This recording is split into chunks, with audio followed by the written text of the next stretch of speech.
Magandang umaga po sa inyong lahat. Ayan, panibagong video po tayo ngayong araw na ito.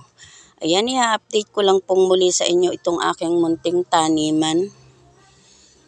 Ang aking mga alugbati, ayan, hindi talaga siguro maganda ang lupa sa lugar na to. Hindi siya gumanda. At ayan ang aking patula, bago pa lang. Ayan, ang aking mga alugbati. Ayan, at ang aking... Eto mga ka-idol, puro okra yan, panabihan kong yan. Ayan, sumibol na sila. Sumibol na rin ang aking okra.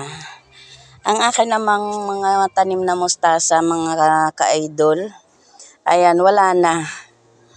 Ayan, naputi ko na siya. Ayan, muli ko siyang tataniman ng panibago, kung gaganda pa. Eto, may panibagong tanim na are. Ayan, maliliit pa lang siya, oh.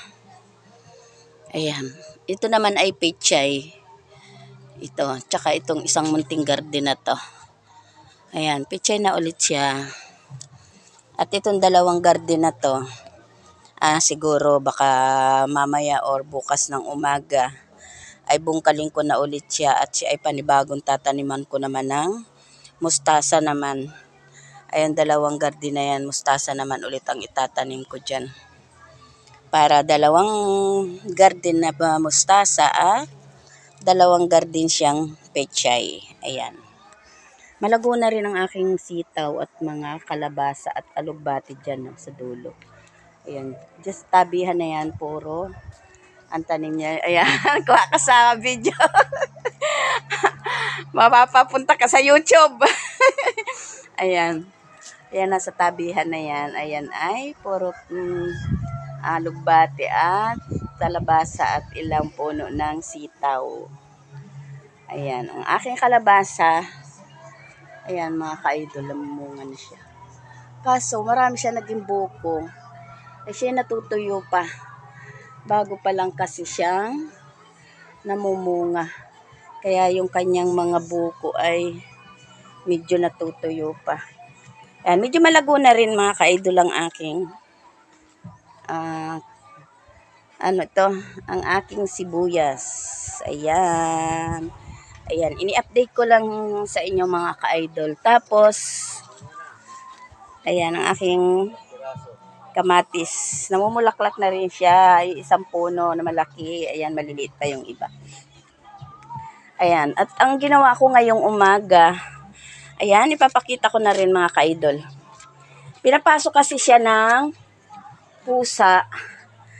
At alam niya naman ang mga pusa, talaga namang wala yang tuos kung dumumi.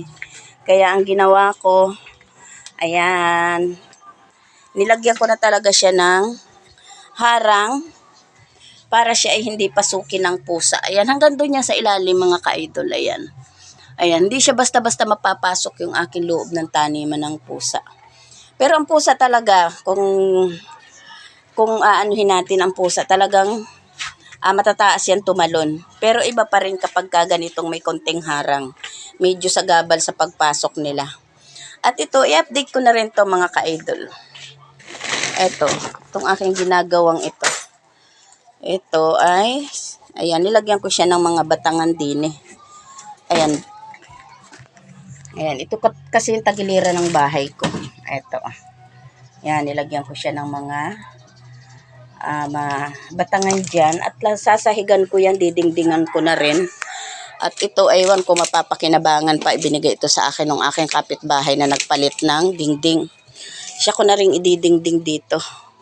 Dahil ito naman, ipaglalagyan ko lang ng yung aking kasing mga ukay sa kwarto ay talagang punong-puno yung kwarto ko. Nakakagunos tingnan ng aking kwarto. Kaya ito, ginagawan ko siya ng paraan dito sa labas ng aking bahay para dito ko siya ilagay. Didindingan ko na rin siya. Mamayang hapon nga pala ay pupunta ako ng bundok para kumuha ng kawayan siya kung isasahig din eh. Ayan, mahirap trabahuhin mga ka-idol. Ilang araw ko na rin itong ginagawa. Ay, kaya kaso nga lang ay di saglit-saglit nga lang dahil marami tayong trabaho kaya kumbaga sinisingit ko na lang gawin ito. Siguro mga bago ito matapos mga 2 linggo pa.